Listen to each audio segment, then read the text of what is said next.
Hey guys, welcome to episode 29 of the Fisher Fitness Coaching Podcast. Hope you're all good. I think I got the numbers mixed up last week, so this is definitely 29. I've checked and checked again. So yeah, welcome back. Thank you for joining. Thank you for listening. As always, it means a lot. This episode is quite a fairly difficult one to talk about. Because it's quite a big subject, something I've wanted to sort of chat about for a long time, but just haven't had the guts to talk about it, I suppose.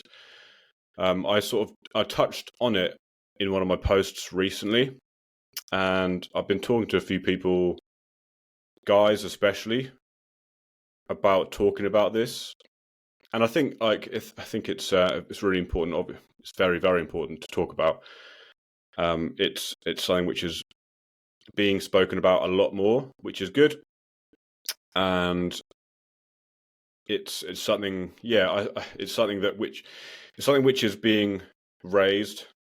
Like the awareness is always being sort of pushed out there, and it's mental health, basically men's mental health and suicide amongst men, because it's a hugely important subject, especially with guys my age, a bit older, a bit younger, all guys really ranging from like 20 to 50. It affects so many men out there. And I know there'll be like probably a couple of people saying, "I just jumped on the bandwagon," It's not about that at all. It's just because like a few people listen to this, right? And I know most men listen to this, and even if two guys listen to this and it helps them slightly, or they know someone who's struggling who then sends them to this podcast episode, which can potentially help them get on the right path, then if it helps them, then I've done my bit. That's all I want to sort of try and get out there. It's not about jumping on a bandwagon as such, because it's something which is very close to me, like mental health. I've been affected by it. My dad's best mate killed himself a few years ago.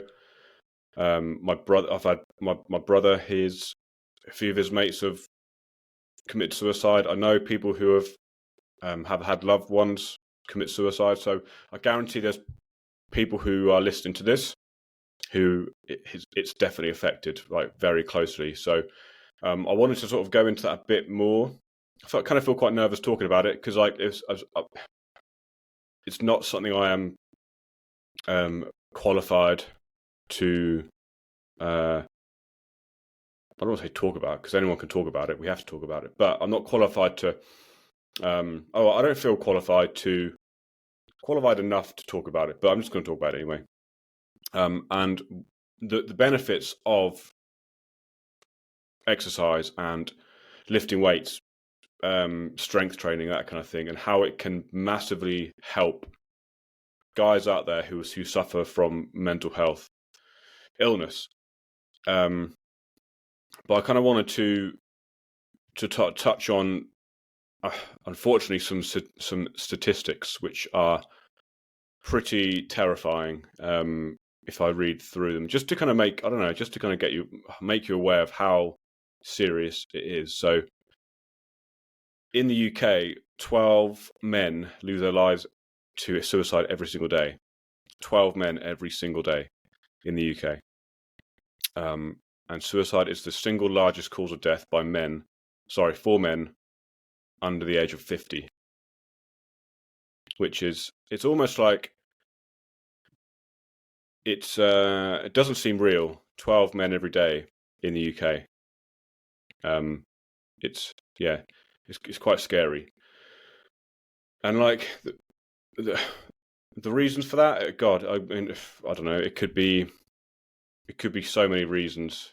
Things like the pressure of being a guy around that age. I don't know, the pressures for from their jobs, relationships, loneliness, just having that sort of pressure of being mentally strong for certain people or throughout challenging events, challenging challenging times of their lives. For some people, it's like unfortunately the only way out, which is awful, and it shouldn't be that way at all. Obviously, there's very severe cases of mental health illness, and it's something it's something I have struggled with for the last 10 years or so. I don't think many people know that. My mum does, obviously. Yeah, so it is very close to me. A few of my mates know about it because I speak to them. And I'm on and off medication, but I'm going to go into that as well. Like I will talk about sort of if it works, if it doesn't work, has it worked for me? What works for me? What helps me?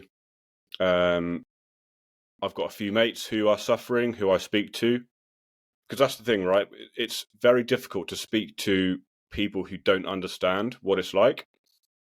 Which I don't know about you, if you are listening to this, who are suffering, but if you try and speak to someone who doesn't really understand, it's so difficult to get your point across and get across how you are feeling, because you can say to someone, "Oh, I'm feeling really shit. I'm really anxious. I'm finding it hard to socialize or speak to people. I just feel really down. I don't want to do anything. I've got no interest." You know what I mean? And the response you sometimes get is, "Oh, you'll be all right," or the one which is really frustrating is, "Well, you've got nothing to be depressed about. You've got nothing to be down about. What have you got to be, sad about? Everything in your life is perfect." And that's like, and it sort of makes me feel guilty for feeling a certain way. So, and then you kind of hear that and think, "Oh yeah, you've got a point. So why am I feeling shit? Why have I just got to snap out of it and just get on with it?" And do you know what I mean? And so then you start overthinking. Well, because I'm a massive overthinker. I start overthinking things like, so why am I feeling like? Am I just being stupid? Have I just got to snap out of it? Am I actually suffering? Am I just thinking? Am I just thinking that I'm suffering, and I'm just making it all up in my head? So then you start to overthink things even more, and then it gets out of hand. And you sort of build up this massive sort of snowball effect of anxiety, I suppose. So yeah, again, I want to sort of talk about that really, and just if it helps a few people here and there, then awesome. Once I've done it, like this is, I've got it out there now, so it's again, it's something I have wanted to talk about. I spoke about it a little bit with my brother a few weeks ago, with alcoholism. Not really something I suffer with, but at the same time, there was a stage where, and I think this is part of the sort of anxiety of it all. I used to go out a lot and drink a lot during the week. Weekends. Before I got into this industry, I was out most weekends, and it would be my goal to get as pissed as possible. I would drink as quick and as fast as possible, just to get to that stage where I'm just like zero fucks. I don't care about anything, right? In a sad way, I don't care about having the piss taken out of me. I don't care about speaking to people like girls on a night out. I didn't have that sort of anxiety. I wasn't nervous. I just didn't care because I was so pissed. So that I think that's a sign, like my insecurities, so my sort of anxieties. I always struggled with like big social occasions, like going out with my mates in big events. I would always be probably the most pissed out of most of my mates, the quickest, because I would just, if I turned up to drink, I would drink and drink, and I wouldn't really stop until the night was over, or I physically had to. There's been some horrible occasions which I won't go into, but yeah, and it's just, and I remember being out and saying to my best mate, I'm not that pissed yet, and I was getting really frustrated, like thinking, why am I pissed? And he was just like, fucking hell, calm down, just try and enjoy yourself. Um, so it's things like that which I think it sort of stemmed, or that's how it sort of started with me. I think was like the insecurities of certain things which made me binge drink on weekends to sort of give myself a release, I suppose. But that obviously that did not help anything. That made things worse. It meant that when I was on during the week, it meant that I was depressed. It meant I didn't sleep very well. I had bad insomnia. It meant that I was at one stage get to sleep at maybe 4 or 5 a.m. and the only reason I knew that I'd fallen asleep is because I remembered my dream, and that's how I used to know that I'd managed to fall asleep for a bit. I'd wake up and then be like, okay, I dreamt, so I must have fallen asleep. That's a good sign, because in some days I didn't sleep all night. I was just thinking and thinking and thinking, not sleeping, which obviously makes things 10 times worse the next day when you're trying to work. You go into work, you're miserable. It affects your work. It affects how you talk to your mates. I didn't really talk to my mates much, apart from the weekend. So when Friday came around again, it was the best thing in the world. I was out Friday drinking. Saturday I was drinking all day. Saturday night drinking. Sunday in bed all day. And that's how my life was around like 18, 19, 20, early 20s before I went traveling. That's what I did. And it was when I was actually traveling, I was in Australia, which was probably one of the best times of my life. And anyone listening to this would be like, "Are you lucky fucker?" And yeah, it was amazing. But it was when I was away, it was the first time I'd had a comment about my moods or how I was. And it was a girl who we were traveling with, and I was with my brother, and she said, "I think you're depressed. I think you suffer from depression. I think you just see someone." And I just sort of laughed. I laughed it off. I was like, "Nah, what are you talking about?" Just shrugged it off, as most men do. And I don't really. I think she said it a few times, and I just sort of, I just shrugged it off. Didn't really think about it. Anyway, nothing else came about it. I just, carried on my usual life. And then when I got back to the UK, I got into my training, like properly. I mean, I guess I was sort of taking it a bit more seriously because it made me feel better. It was a release. It made me feel good. But I was still drinking as well. Like I was still going out weekends because it was that age, early 20s. And then when I moved to London, this was when I was 24, sorry, moved to London about a year after Australia. It was then someone else said to me, I think you need to see a doctor. I think you're suffering from depression. And that was the second person. And then this happened again 2 more times in a very close or short space of time. So that was four people altogether, 5 different people, 4 people or 4 mates in London who gradually got to know me. All said to me, I think you should go to the doctors. And then there was obviously the girl in Australia. So 5 different people. When that's been said to you a few times, you do start to think, okay, well, maybe I do, because like it's tough. Like you sort of become just so used to how you are feeling, you don't think anything of it. You just think it's just how you are. So anyway, went to doctors, and then they prescribed me antidepressants. This was 2012. Long story short, I've been on and off them for the last 10 years. The reason I come off them, I don't know. It's because I don't know if anyone else does this, but you start feeling, I guess, normal, quote unquote normal, and you start feeling better, and then you run out and you just don't bother getting any more. And then you spend 2-3 weeks off them, and then things aren't as great again. So then you go back onto them. So then it's a vicious circle. So yeah, that's sort of that's my experience with it all, basically. I'm sort of,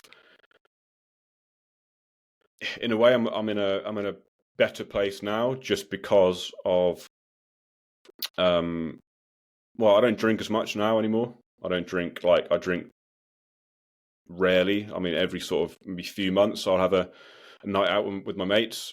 Again, I think it's just the habit of it. I think I'd find it's very difficult to go out with my same group of mates and just have a couple of Diet Cokes and go home. It's just the habit. You sort of put the two and two together, don't you? So yeah, I mean, I don't drink as much anymore. I train regularly. I train 4 or 5 times a week, because I know how much that helps me with how I feel. And I'll go on to this in a bit. But I was going to say, so one of my mates who said to me, "I think you're suffering. I think you should go to doctors." He's now, obviously, I'm not going to mention any names, but he's now he's not in a good place, and he calls me every sort of couple of days. We hadn't spoke for a long time. Again, that's part of my problem. I have these sort of I said to him, I have these sort of times where I don't think that people want to speak to me, so I don't contact them. I think I'm a burden, or I think I'm just being annoying or whatever. So I said to him, I just didn't think you wanted to speak or catch up, whatever. So I didn't contact him. And he was like, that's just part of the sort of anxiety, isn't it? You just overthinking things and paranoid and whatever. But he's now started sort of speaking or getting in contact with me, because he knows I will understand how he's feeling. And I don't know what, like, when he says to me down the phone some pretty nasty, like pretty scary things, it's like, well, I don't know what to really say, but all I can do is just listen. I can just be like, yeah, well, I understand I understand where you're coming from. I can't help you in that way, but I know what you mean. So, and I think that's just what he needs, is just someone to be like, yeah, like, I don't know how I feel, or my head feels a mess, or, like I mentioned in the Instagram post last week, you sometimes feel like your brain, for me, my brain's like a bowl of spaghetti, like just a bit all over the place. You can't really think clearly. And I said that to him, and he's like, yeah, that's sort of how I feel. And you don't know if you're feeling all right or not. You just feel a bit flat. There's no explanation for it. You can go through all the, the positives in your mind, in your life, family, friends, weather. We're living in a good, nice country, but it doesn't help when you have this sort of mindset. So yeah, but it's just a case of knowing that you just need to speak to people and then listen to what they have to say, because it does help massively. Just knowing that whoever you're speaking to sort of gets what you're trying to talk about, even though they can't really help in that way, just by listening is a massive, massive help. And it was actually a couple of weeks ago, I was out with my mates. I went to the toilet in this bar, and there was about 3 guys in there all chatting, and one of them was in tears, and they were talking about mental health, and they were talking about how he felt, and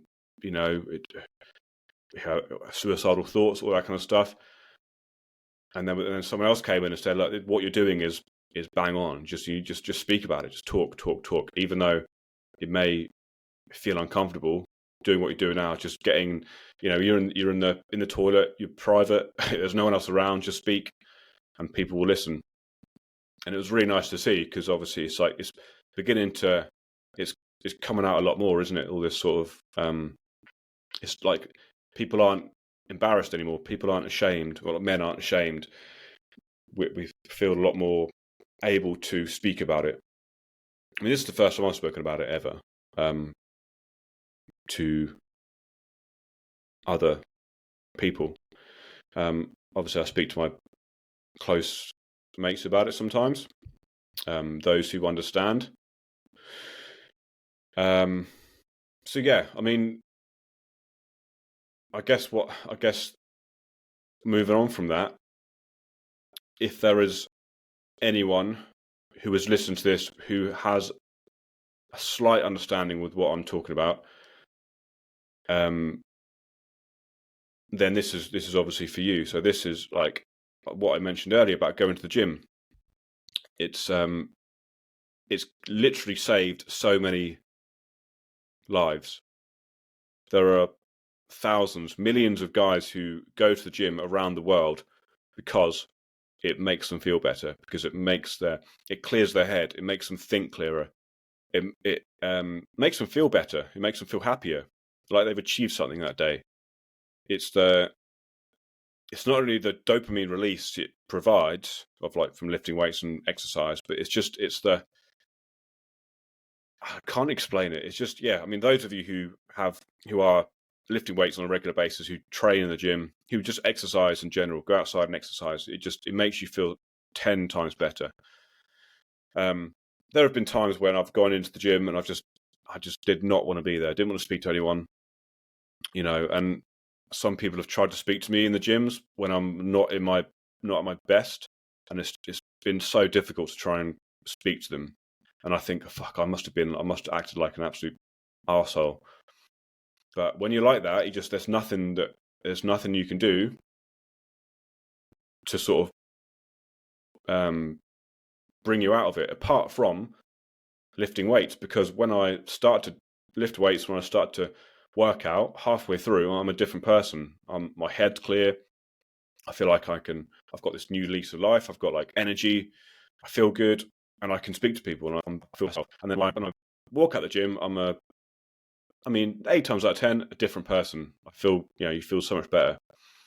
And it's been proven time and time again. I can put the link to studies on mental health and like exercise, regular exercise, lifting weights. There are hundreds of studies out there which basically it confirms how beneficial, or proves, how beneficial training, lifting weights, exercise is for mental health, anxiety, depression, stress. It improves your mood. It's almost like it switches on this sort of light bulb in your mind, and you change from one man to another. You're a different person. For me, anyway. And it's helped me. It's helped so many people I know. It's helping my brother with the drinking and how he's feeling. It's there's most of my my clients who are men will back me up and say it's made them feel so better. One of my recent clients was telling me that he feels so much better after working out. But not only that, it's everything. It's the nutrition. It's the weight loss. It's eating healthier food. It's doing all these basics, getting more sleep, reducing alcohol. It all comes hand to hand. But if you were to only focus on lifting weights in the gym 3-4 times a week without anything else, then it would still have some benefit. But it's everything else that comes into it. It's the improved sleep. It's the reduction in alcohol. It's more water, more vegetables, less ultra processed food. So, there's if you are someone who is suffering, who was feeling a bit shit, anxious, paranoid, whatever, depressed, and you don't know why, then my advice, the most important advice I can give you is get yourself to a gym. If you can't afford a gym membership, get yourself, I don't know, some secondhand dumbbells for a few quid. Start doing some exercise but at home, some push-ups, some lunges, or squats in your bedroom. Start going for walks outside. Start getting outside, going for a run, through in the park or something. Just exercise.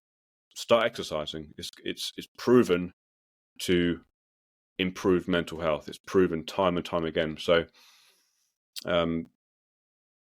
Yeah, I mean, yes, I guess that's all I've got to say, really. And I think that's literally one of the main reasons why I still train 4 or 5 times a week, every single week, because how it makes me feel. Without the gym, fuck knows how I'd feel right now. I have no idea, not a clue. But I see a byproduct of how I look. It's just is a bonus. So how I look is just a bonus.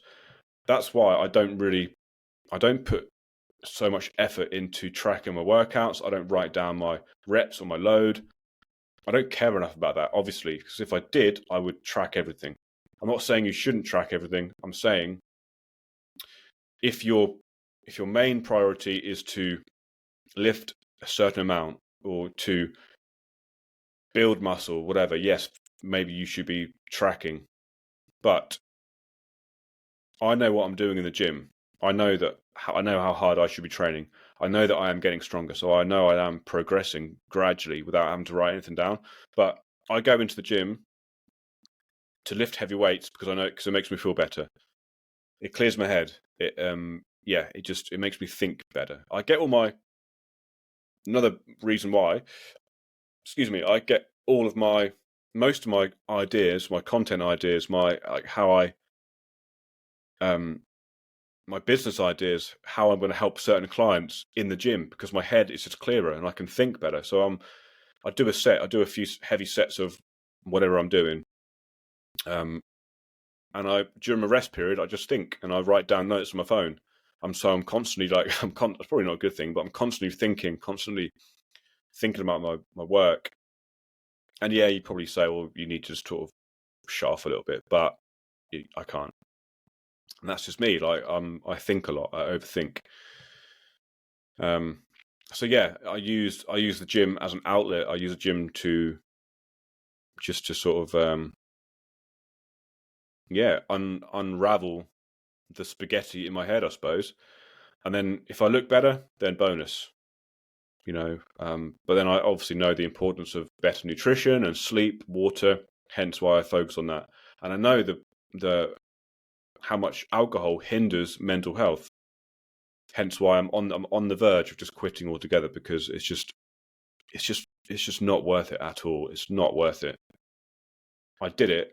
I drank so much during my sort of late teens, early 20s, just because I was low in confidence. I couldn't really speak to people. Could never really speak to girls when I was sober. So I just got pissed and got as pissed as possible just because gave me that confidence. But now I'm a lot better. I can speak to people a bit easier, I think. And actually, when I'm drinking, it's almost had that reverse effect. When I'm drinking, I can't really speak to people. It's almost like I struggle to interact, I struggle to socialize. But I'm still in that sort of situation where I think I need the alcohol to make myself feel better and more confident. So yeah, it's a bit of I'm sort of stuck between a rock and a hard place with drinking at the minute. It's very, very close for me, or very soon that I'll just knock it on the head. So I don't drink much anyway. But like the pros, no, sorry, the cons massively outweigh the pros for drinking for me now. If you go through all the cons, it's fucking expensive. It makes you feel like shit. Not only physically hungover, but mentally hungover for like a week afterwards, which affects my work. It affects how I do things. It affects my motivation, everything. My memory shit. I don't remember half of my night out if I go out and drink. So I think, what's the point? I'm going out and spending money, and I can't remember it, and I feel ill for literally 2 days, and I feel depressed and anxious for about 3-4 days afterwards. What is the point?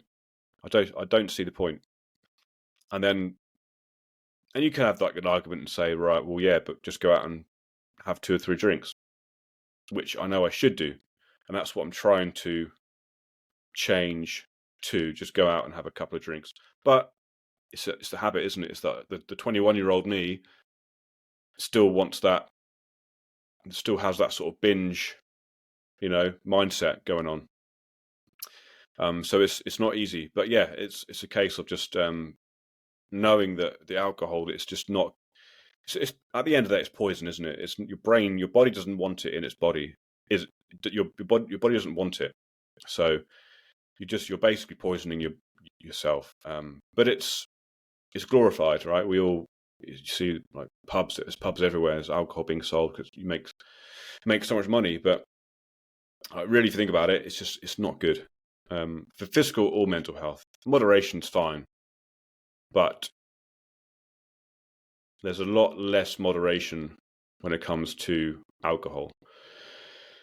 So, to summarize, basically, it feels like I've been a bit of a waffled podcast. But to summarize, like if you're a lad or even a woman listen to this who was feeling a bit shit, who's feeling like a bit anxious, depressed, and you're not doing exercise, you're not a member of a gym, my first most important piece of advice would be to join up a gym.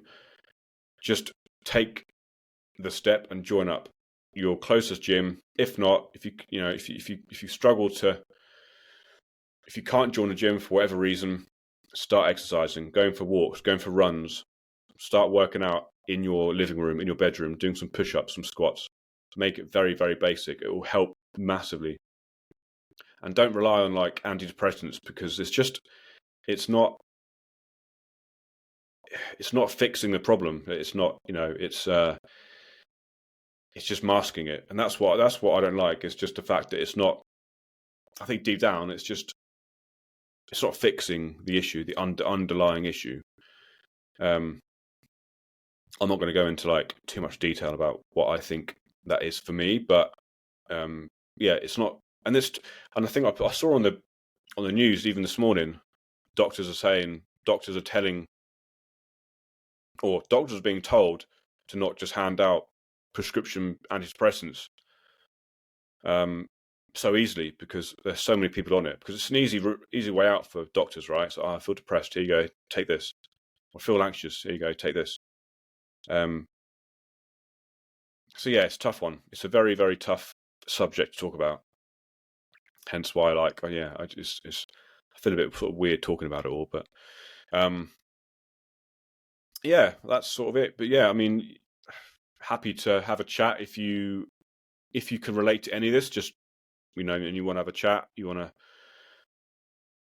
speak about something, let me know, and I'll happily have a chat with you. But yeah, get yourself to a gym, start lifting weights, start exercising, whatever you think you will enjoy doing, playing a sport, CrossFit, high intense circuits like CrossFit, high rocks, whatever you think you will enjoy, start doing it.